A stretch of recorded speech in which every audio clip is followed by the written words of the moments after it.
Red టీవీలో మీ వ్యాపార ప్రకటనల కోసం ఈ నంబర్ని సంప్రదించండి. Hi viewers, welcome to our channel. ప్రస్తుతం మనతో పాటు ప్రముఖ పొలిటికల్ అనలిస్ట్ కృష్ణ కుమార్ గారు ఉన్నారు. వారితో ఒకసారి మాట్లాడారు. మేడం నమస్కారం. మేడం నమస్తే. మేడం, నిన్న చంద్రబాబు నాయుడు గారు మరి సాయంత్రం పూట ప్రశాంత్ కిషోర్ గారితో మరోసారి భేటీ కావడం జరిగింది. దాదాపు 4 గంటల పాటు వీళ్ళిద్దరూ సమావేశమయ్యారు కూడా వార్తలు వస్తున్నాయి. ఎందుకు ఈ సమావేశం, రీజన్ ఏంటంటే ఎలక్షన్స్ ముందర ప్రశాంత్ కిషోర్ గారితో చంద్రబాబు గారు ఏ విషయం నిమిత్తమైన మీటింగ్ జరిపారు. మరి గతంలో చూసుకుంటే ప్రశాంత్ కిషోర్ గారు ఏమన్నారంటే, నేను ఇప్పుడు ఏ పార్టీకి కూడా లేను, పని చేయట్లేదని కూడా చెప్పడం చూస్తున్నా. మరి మీటింగ్ యొక్క ప్రధాన ఉద్దేశం ఏమై ఉంటుంది మేడం? అంటే ఒక వ్యూహకర్తగా ఒక పార్టీ కోసం పనిచేయడం కంటే కూడా ఆయనకున్న అనుభవంతో ఏమైనా సహకారాలు అందించడం కావచ్చు, సూచనలు చేయడం కోసం కలిసి ఉండొచ్చు. అతనైతే ఎవరికి ఇప్పుడు ప్రత్యేకంగా ఎన్నికల వ్యూహకర్తగా పనిచేయట్లేదు ప్రశాంత్ కిషోర్. పైగా అతను పోయిన సంవత్సరం అట్లా అతను ఏం మాట్లాడుతున్నాడంటే, నేను నా జీవితంలో చేసిన అతిపెద్ద తప్పు మోడీకి పనిచేయడమే. నేను మోడీకి పనిచేసి ఉండాల్సింది కాదు, అసలు నేను పనిచేయడం వల్లనే మోడీ అధికారంలోకి వచ్చాడు. ఈ దేశం ఇవాళ అయిపోవడానికి నేను అతనికి వ్యూహకర్తగా పనిచేయడమే కారణం. కాబట్టి ఇంక నేను ఎప్పటికీ కూడా మోడీకి వ్యూహకర్తగా ఉండను, పైగా అతన్ని అధికారంలోంచి దించడానికి నేను ప్రయత్నం చేస్తాను అని చెప్పి ప్రశాంత్ కిషోర్ మాట్లాడటం జరిగి పైగా అతను ఏం చెప్తున్నాడు అంటే, కాంగ్రెస్ పార్టీ దగ్గరికి ఒక వ్యూహాన్ని తీసుకొని ఒక కార్యాచరణని రూపొందించి వాళ్ళ దగ్గరికి వెళ్ళడం జరిగింది. సోనియా గాంధీని కలవడం జరిగింది. ఏంటి అంటే, మీరు ఇప్పుడు బలహీనంగా ఉన్నారు, మీరు ఒక్కరుగా మీరు రాజకీయాల్లో బీజేపీని తలపడలేరు, కాబట్టి మీరు ఏ రాష్ట్రంలోనైనా సరే బలంగా ఉన్న ప్రాంతీయ పార్టీతోటి మీరు పొత్తు పెట్టుకుంటే మంచిది. మీరు అవసరం అనుకుంటే మీరు కొన్ని త్యాగాలు చేసైనా సరే ఆ బలమైన ప్రాంతీయ పార్టీలని తోటి మీరు కలిసి నడిస్తే ఈ మోడీని గద్దె దింపొచ్చు అని చెప్పి అతను సూచించడం జరిగింది.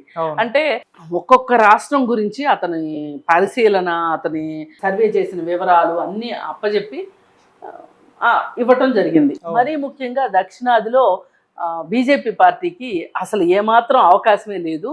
ఆ అవకాశం ఉండకపోయినా కానీ ఇప్పుడు వైసీపీ పార్టీ లాంటివి మోడీకే కదా సపోర్ట్ చేసేది. అలాంటి వైసీపీ పార్టీని కూడా గద్దె దింపితే కానీ మనము మోడీ కూరలు పీకలేము అని చెప్పి చెప్పటం జరిగింది. అందుకే దానిలో భాగంగానే ఆయన ప్రతి రాష్ట్రము తిరుగుతున్నాడు. పైగా కాంగ్రెస్ పార్టీకి కూడా ఇతోధికంగా సలహాలు ఇస్తున్నాడు. ఇప్పుడు భారత్ జోడో యాత్ర వెనకమాల కూడా అతని వ్యూహమే ఉందని చాలా మంది అంటారు. తర్వాత ఇప్పుడు న్యాయ యాత్ర అని కూడా రాహుల్ గాంధీ చేస్తున్నాడు. దానివల్ల కూడా ఫలితం ఉంటుంది అని చెప్పి అతనుకున్న విశేష అనుభవంతో అతను చెప్పటం జరుగుతూ ఉంది. అయితే ఇప్పుడు వైఎస్ఆర్ పార్టీ, జగన్మోహన్ రెడ్డి మోడీ వైపే ఉంటారు కాబట్టి ఎట్లయినా కేసుల కోసం కావచ్చు, దేనికోసమైనా ఎంతో కొంత చంద్రబాబు నాయుడు అంటే ఒక అనుకూలత లేదు మోడీ మనసులో. అందుకోసం ఆయన్ని కాంగ్రెస్కి దగ్గర చెయ్యాలి అనే ఉద్దేశం, అంటే ఇండియా కూటమికి దగ్గర చెయ్యాలన్న ఉద్దేశం ప్రశాంత్ కిషోర్కి ఉండొచ్చు. అందుకే చంద్రబాబు నాయుడిని కలిసి ఉండొచ్చు. ఇప్పుడు ఆయన ఉద్దేశం క్లియర్గా మోడీ రావద్దు అని. మోడీ రాకుండా ఉండాలి అంటే ఎక్కడెక్కడ చెక్ పెట్టాలి అనేది కూడా తెలియాలిగా. ఇప్పుడు మోడీని ఒక్కడిని రావద్దంటే కుదరదు, మోడీ అనుకూరులు కూడా రావకూడదు. ఇప్పుడు జగన్మోహన్ రెడ్డి గెలిచాడు అనుకోండి, డైరెక్ట్గా వాళ్ళకి ఎన్నికల పొత్తు ఉండదు బీజేపీకి వాళ్ళకి, కానీ పొత్తులో ఉన్న దానికంటే ఎక్కువే చేస్తాడు జగన్మోహన్ రెడ్డి. మనం పోయినసారంతా చూసాం మనం. అందుకోసమే చంద్రబాబు నాయుడిని కలిసి ఉండొచ్చు. పైగా చంద్రబాబు నాయుడికి కూడా ఎంత ఈయన కాకలు తీరిన యోధుడైనప్పటికీ కూడా రాజకీయాల్లో ఎప్పటి నుంచో ఉన్న అపరచాణికుడు ఇట్లాంటి బిరుదులు ఏవో ఉన్నాయి కదా, ఎన్ని ఉన్నప్పటికీ కూడా ఈవేళ రాజకీయాల్లో ఏ అడుగేస్తే మంచిది, నేను ఏ జాగ్రత్తలు తీసుకోవాలి.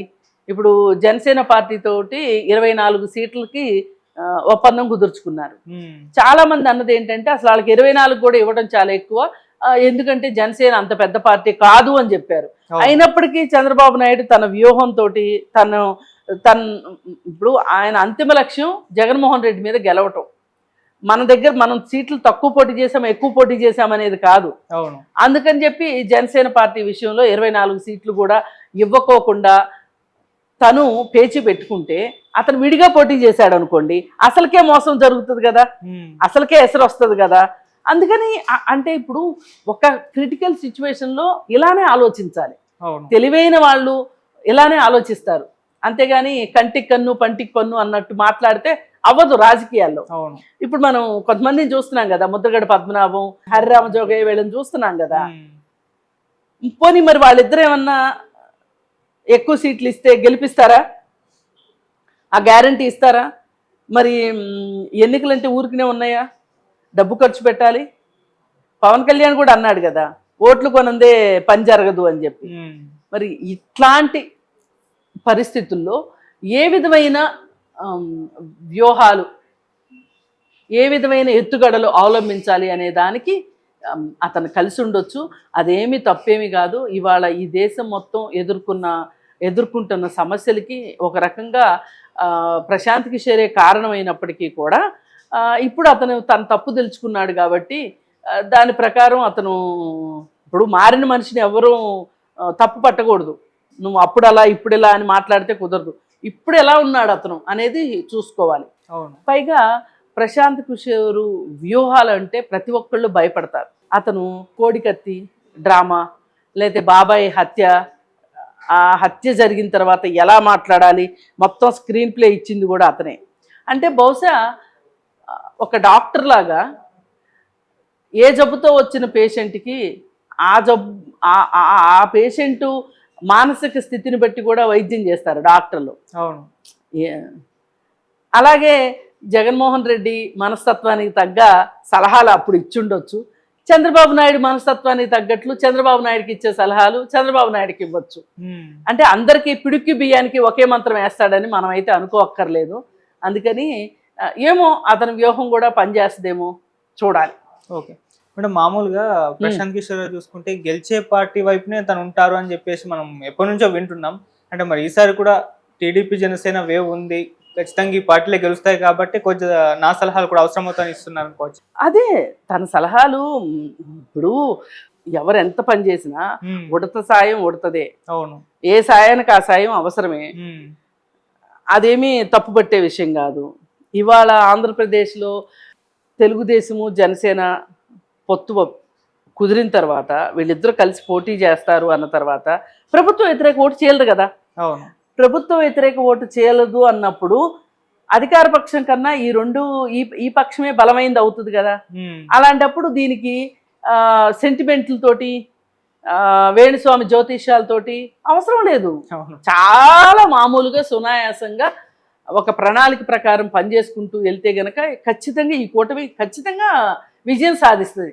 దానికి ప్రశాంత్ కిషోర్ గెలిచే వాళ్ళ పక్కనే ఉంటాడు, ఇట్లాంటి సెంటిమెంట్లు కూడా అవసరం లేదు. ఏదేమైనప్పటికీ కూడా వీళ్ళిద్దరూ కలిసి పోటీ చేస్తున్నారు కాబట్టి, అంటే వీళ్ళిద్దరేదో ఉత్తమోత్తములని కాదు నా ఉద్దేశం, వీళ్ళు ప్రభుత్వ వ్యతిరేక ఓటు చేయలేదు కాబట్టి వీళ్ళు ఖచ్చితంగా గెలుస్తారు. Okay madam.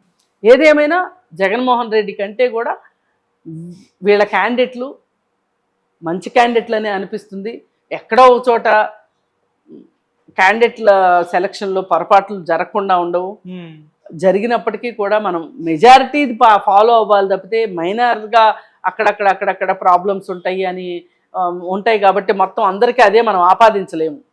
ఇప్పుడు ఓ పక్కన వీళ్ళిద్దరూ కలిసి పోటీ చేస్తున్నారు అన్నప్పుడల్లా అని ఖరారవుతున్న వెంటనే వైసీపీ పార్టీ ఏదో తుఫాన్లో చిగురుటాకులాగా వణికిపోతా ఉంది. దాని తాలూకు సంకేతాలు మనకు బయటికి తెలుస్తూనే ఉన్నాయి, వాళ్ళ వైబ్స్ అన్ని మనకు అర్థమవుతానే ఉన్నాయి, వాళ్ళకి అర్థమైపోయింది. పైగా దానికి తోడు నిన్న వాళ్ళ చెల్లెలు సునీత ఢిల్లీలో ప్రెస్ మీట్, అది కూడా చాలా అసలు మామూలుగా లేదు వ్యవహారం. ఓ పక్కన చూస్తే వంగవీటి రాధా కోసం ఎంత ప్రయత్నం చేసినా అతను రాలేదు. ఇప్పుడు పవన్ కళ్యాణ్కి 4వ పెళ్లి అని మాట్లాడితే కూడా దానికి కూడా ఇప్పుడు తను తీసుకున్న గొత్తులో తనే పడింది వైసీపీ. మరి ఇట్లా ఇవన్నీ జరిగిన పరిస్థితుల్లో ఏ రకంగా చూసినా కానీ వీళ్ళే గెలుస్తారు అనేది అర్థమైపోతుంది. దానికి ఇవన్నీ కూడా కొంచెం యాడెడ్ ఫీచర్సే. ఓకే.